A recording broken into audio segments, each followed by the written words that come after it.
안녕하세요. 행복하고 건강하게 100세까지를 기원하는 100세88 건강정보입니다. 오늘은 주방기구나 일회용품 사용 시 주의해야 할 정보에 대해 알려드리겠습니다. 남은 반찬을 플라스틱 용기채로 전자레인지에 넣고 데우시나요? 요리할 때 코팅 프라이팬의 코팅이 벗겨진 팬을 사용하지는 않으신가요? 이런 분들은 반드시 이번 영상을 보셔야 합니다. 반찬통이나 주방기구를 잘못 사용하면 우리 가족이 먹는 음식으로 인해 가족이 병들고 아파할 수 있습니다. 지금부터 주방기구나 일회용품 사용 시 주의해야 할 정보에 대해 알려드리겠습니다. 유해한 생활용품 첫 번째는 플라스틱 용기입니다. 플라스틱 용기를 전자레인지에 넣어 돌려 먹은 적 있으신가요? 요즘은 배달음식 용기로도 플라스틱을 많이 사용하는데요. 식은 음식을 플라스틱 용기채 전자레인지로 음식을 데우면 고온과 열기에 의해 플라스틱이 분해됩니다. 이때 유해한 화학물질이 음식물에 침투할 수 있으며 특히 내분비계 교란 물질로 알려진 비스페놀 A와 같은 화학물질이 발생합니다. 이 비스페놀 A 화학물질은 인체의 내분비계에 영향을 미치며 호르몬 수준을 조절하는 기능을 방해할 수 있습니다. 특히 비스페놀 A는 에스트로겐과 유사한 구조를 가지고 있어 호르몬 수준의 불균형을 일으킬 수 있으며 이러한 영향은 생식기관, 대사기능, 뇌 및 행동에 영향을 미칠 수 있습니다. 따라서 장기적으로 이러한 화학물질의 노출은 건강에 부정적인 영향을 미칠 수 있으며 특히 어린이나 임신부, 수유부 등에게는 더 큰 영향을 미칠 수 있습니다. 이에 따라 전자레인지에서 플라스틱 용기를 사용할 때는 안전한 내열유리 제품 사용하시는 것이 좋습니다. 플라스틱 용기도 전자레인지에 돌려도 되는 플라스틱 용기가 있습니다. 그렇다면 전자레인지에 돌려도 되는 플라스틱 용기인지 아닌지를 어떻게 확인할 수 있을까요? 용기에서 전자레인지 사용 가능 표시로 확인할 수 있습니다. 플라스틱은 같은 재질이어도 용기에 따라 내열성과 내구성이 달라지기 때문에 전자레인지 사용 가능 여부를 재질만으로 판단할 수는 없습니다. 그래서 음식을 전자레인지에 돌릴 때도 플라스틱 용기에 전자레인지 사용 가능을 표시가 있는지 반드시 확인하시기 바랍니다. 전자레인지 사용 표시 중 2번과 5번 숫자로 표시된 제품은 고밀도 제품으로 전자레인지나 뜨거운 물에도 안전하지만 내열 온도를 확인하고 적정 온도에서 사용하기 바랍니다. 특히 7번의 숫자로 표시된 제품은 트리탄 혹은 BPA 프리라고 쓰여 있는지 확인하고 사용하기 바랍니다. 이외에 1번, 3번, 4번, 6번의 숫자로 표시된 제품은 열에 약해 쉽게 녹거나 환경 호르몬이 다량 방출될 수 있습니다. 그렇다면 편의점 도시락 같은 재질은 전자레인지에 넣어도 괜찮을까요? 네, 괜찮습니다. 주원료가 폴리프로필렌이기 때문인데요. 폴리프로필렌은 플라스틱 중에서 무게가 가볍고 열에 강한 것으로 유명합니다. 그 덕분에 전자레인지에 조리에도 변형되거나 환경 호르몬이 배출되지 않으니 안심하고 돌려 드셔도 됩니다. 유해한 생활용품 두 번째 코팅 프라이팬입니다. 코팅 프라이팬은 음식이 잘 눌러붙지 않아 많이들 쓰는 주방용품인데요. 하지만 코팅이 벗겨진 프라이팬을 무심코 사용했다가 독이 될 수도 있다는 사실 알고 계셨나요? 코팅이 벗겨진 프라이팬은 당장 버리셔야 합니다. 알루미늄 등 금속 성분이 나올 수 있기 때문인데요. 알루미늄은 몸에 흡수가 적게 되는 편이지만 장기간 쌓이면 뇌나 신장에 아주 해롭습니다. 에너지 순환이나 신진대사 소화 과정을 방해해 면역세포를 파괴하기도 합니다. 식약처는 코팅이 벗겨진 프라이팬을 절대 사용하면 안 된다고 강력 권고하기까지 했습니다. 그렇다면 코팅 프라이팬을 어떻게 사용해야 안전할까요? 새로 산 코팅 프라이팬을 대충 씻어서 쓰면 프라이팬에서 나오는 먼지나 금속 물질이 그대로 체내로 흡수됩니다.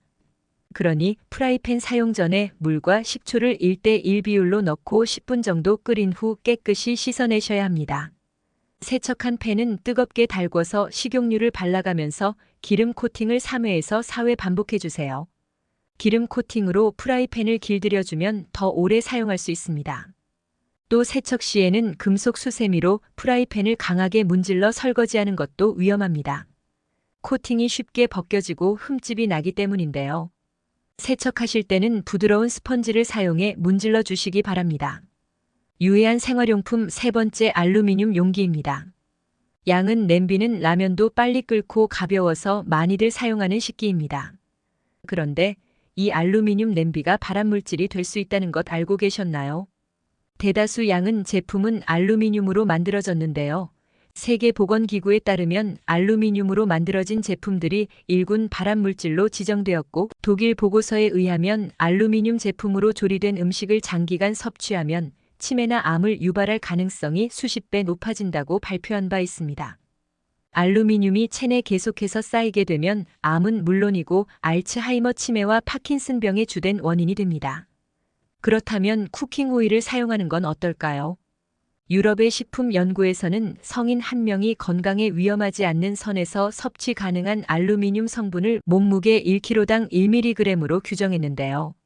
60kg 체중의 성인에게 허용 가능한 양은 8.6mg의 알루미늄입니다.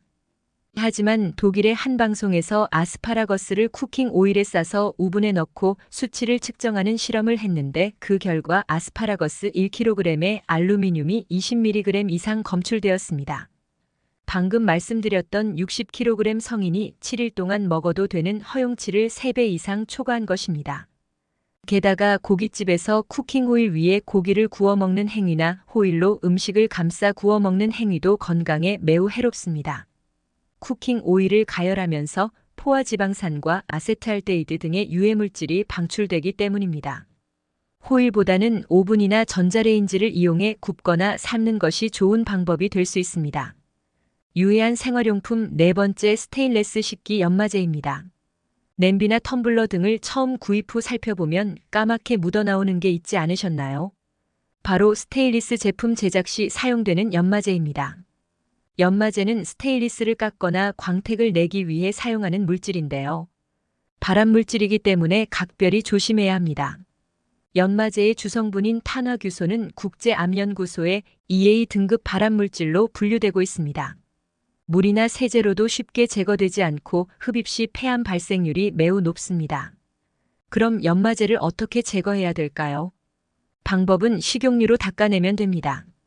탄화규소는 식용유와 같은 소수성 물질이라 연마제가 식용유에 쉽게 달라붙어 행주나 키친타월에 식용유를 묻혀 스테인리스 표면을 꼼꼼하게 닦아주시면 됩니다. 특히 베이킹소다를 이용하시면 더 깨끗하게 세척하실 수 있습니다. 물과 베이킹소다를 반반씩 섞어서 표면을 닦아주면 됩니다. 만약 집에 베이킹소다가 없으면 식초물을 끓여서 스테인리스 제품을 담아두는 것도 큰 도움이 됩니다. 유해한 생활용품 다섯 번째, 비닐랩입니다. 비닐랩을 씌운 음식을 전자레인지에 돌리는 건 어떨까요? 플라스틱 재질 중 하나인 비닐랩에는 환경호르몬이 들어가 있는데요. 비닐이 열에 가열되면 환경호르몬이 방출되고 음식에 들어가 몸에 암을 유발할 수 있습니다. 특히 비닐랩에 있는 DHP 환경호르몬은 뇌졸중이나 생식기능 장애 등을 유발하는 것으로 알려져 있습니다. 랩에 사용되는 폴리비닐 성분은 평소에는 안정적이지만 열을 가하면 환경호르몬 외에도 독성가스나 발암물질인 다이옥신을 방출하기에 전자레인지 조리는 피하셔야 합니다. 때문에 비닐 재질은 100도 이상으로 가열하거나 고온의 음식에 닿지 않도록 주의해 주세요. 유해한 생활용품 여섯 번째, 나무조리기구입니다. 가족의 건강을 위해 주방용품을 친환경 나무 제품으로 바꾸는 분들이 많은데요. 하지만 한국생활환경연구에 따르면 전국 대형 유통업체에서 나무조리 기구를 수거해 보니 인체에 유해한 성분이 몇 배로 많이 검출되었다고 합니다. 나무 국자에서 납을 비롯한 중금속이 검출되었을 뿐만 아니라 1급 발암물질인 육각크롬은 절반 이상의 나무조리기구에서 검출됐습니다. 나무조리기구인 주걱이나 국자에 베어든 양념은 설거지를 해도 잘 세척되지 않습니다. 세균이 훨씬 빠르게 번식한다는 특징까지 있는데요. 색이 변하거나 갈라진 나무조리 기구는 당장 버리고 반드시 새 것으로 교체하시기 바랍니다. 유해한 생활용품 일곱 번째로, 플라스틱 도마입니다. 도마는 주방에서 가장 중요한 도구 중 하나인데요. 칼질하는 도중 흠집이 생길 가능성이 높습니다. 이러한 흠집은 세균 번식지가 되어 위생적인 문제가 발생할 수 있습니다. 물론 도마를 세척하면 세균을 어느 정도는 제거할 수 있지만 박테리아가 번식할 수 있다면 예방하는 것이 좋습니다. 최근 연구 결과에 따르면 젖은 도마에는 위장 감염을 유발하는 박테리아가 포함되어 있을 가능성이 많다고 합니다. 따라서 도마를 사용할 때는 항상 깨끗하게 세척하고 흠집이 생기면 교체하는 것이 좋습니다. 심지어 플라스틱 도마는 칼질로 인해 잘려나오는 미세한 플라스틱이 몸에 흡수될 수 있어 건강에 악영향을 미칠 가능성이 있습니다. 가급적이면 나무 도마를 청결하게 사용하는 것이 좋겠지만 항균 실리콘 도마가 더 위생적이라는 사실 기억해 두세요. 또한 도마를 건강하게 사용하려면 육류 및 생선용과 채소 과일용으로 구분하여 사용하는 것이 좋습니다. 이번 영상에서는 주방기구와 일회용품을 사용할 시 유의사항에 대해 설명해 드렸는데요. 오늘 알려드린 정보 참고하셔서 건강한 생활 하시길 바랍니다. 오늘 영상이 도움이 되셨다면 주변의 소중한 분들에게 영상을 공유해 주세요.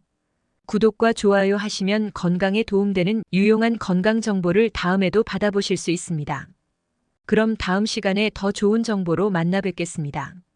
끝까지 시청해 주셔서 감사합니다. 오늘도 건강하고 행복하세요.